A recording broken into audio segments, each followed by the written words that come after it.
Coucou, aujourd'hui on est à un nouveau jour, c'est un jour merveilleux. Pourquoi? Parce qu'aujourd'hui je vais en faire refaire une vidéo sur un test. Tu te souviens que j'avais commencé à faire tous les tests de ce livre-là et après j'ai arrêté parce que j'ai oublié que j'avais le livre, c'est débile. J'ai complètement oublié. Et puis je l'ai retrouvé, je me suis dit, nous allons faire un test ensemble.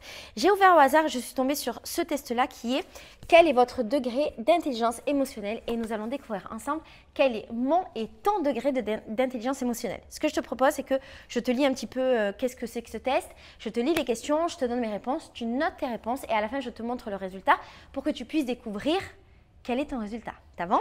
Alors, il dit... Vous avez déjà probablement entendu parler de l'intelligence émotionnelle, sans bien comprendre en quoi elle vous concerne. Bon, moi oui, en vrai je connais, mais on va le faire quand même. Savoir où vous vous situez à l'échelle de l'intelligence émotionnelle peut vous aider à mieux cerner vos perspectives de développement personnel. Le test suivant vous aidera à vous positionner et à mieux comprendre comment aller de l'avant et connaître le succès de la manière qui vous convient le mieux selon vos propres valeurs et croyances. Alors là, c'est pour en savoir plus à propos du test et de la personne qui l'a réalisé.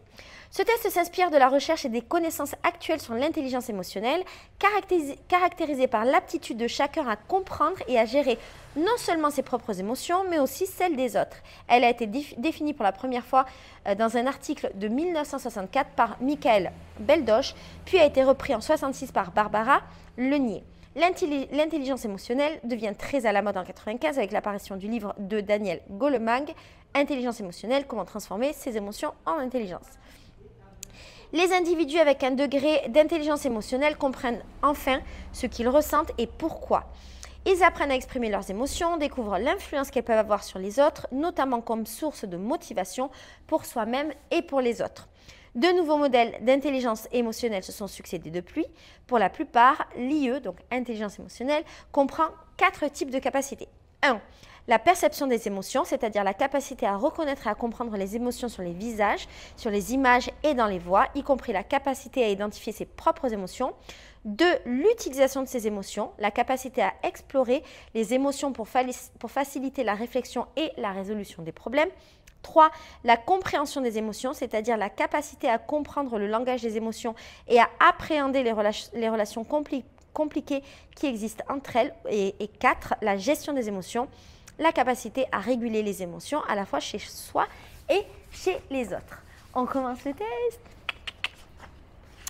Alors, il n'y a que 12 questions, ça va être rapide. Première question.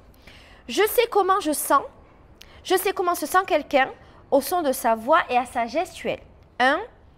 Ah oui, les réponses, c'est toujours tout à fait d'accord, d'accord, neutre, pas d'accord ou pas du tout d'accord. A, B, C, D, E. C'est toujours ça. Donc, je sais comment se sent quelqu'un au son de sa voix ou à sa gestuelle. Oui, je t'avais fait une vidéo sur le sujet pour te dire que généralement, quand j'arrive quelque part et quelqu'un qui n'est pas très bien, triste, machin, je le capte assez facilement. Donc, je vais mettre tout à fait d'accord. Quand je dois relever un défi, j'abandonne si c'est trop dur. Non, bien au contraire. Et là, tu vois pas, mais il y a mon saxophone. Je viens de commencer le sax et c'est très dur, mais je ne vais pas abandonner parce que je vais y arriver. Donc non, moi, je ne suis pas du tout d'accord, au contraire.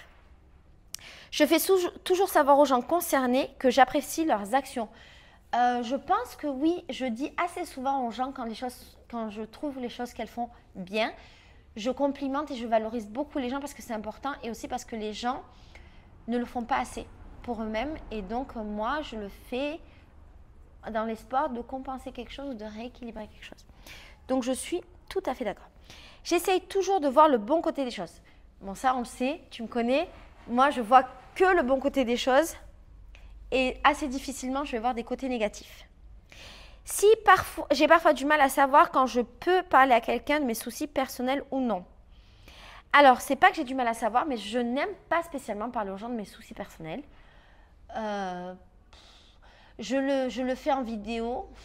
J'aime pas parler aux gens, mais par contre, devant 300 000 personnes, 200 000, je rajoute devant 200 000 personnes, il n'y a pas de problème. Si je peux parler, mais assez rarement, je vais me confier, nanana. Mais j'ai pas du mal à savoir si je peux le faire ou pas, c'est juste que j'aime pas le faire. Donc, je vais mettre réponse neutre.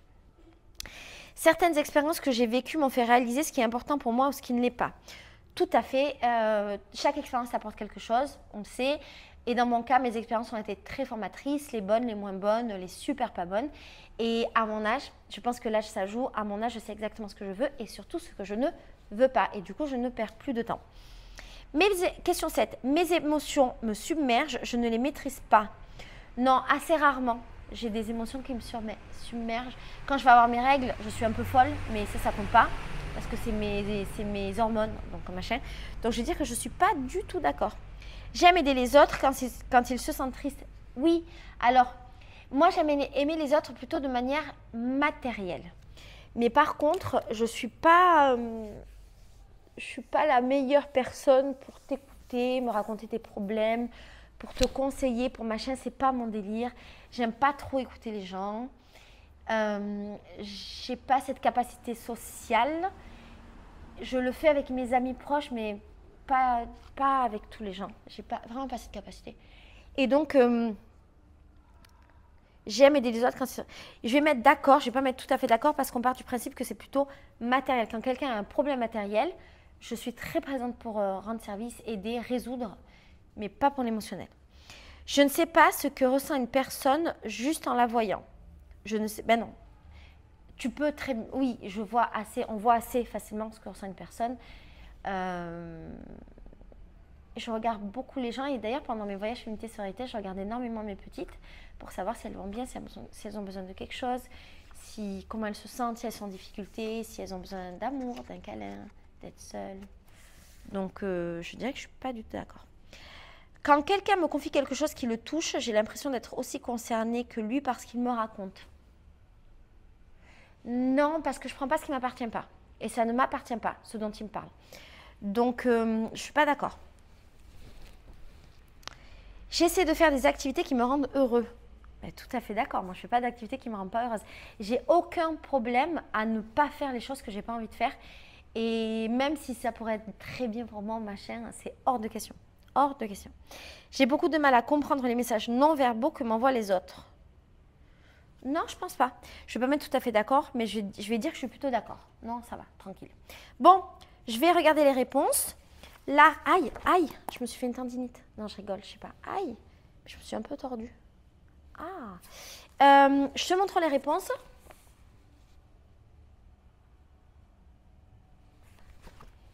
L'idée, j'espère que tu l'as fait, c'était de faire pause pour pouvoir cocher tes réponses. Je coche les miennes et je te dis le résultat. Et alors, le résultat, entre 12 et 28, votre degré d'intelligence émotionnelle est inférieur à la moyenne.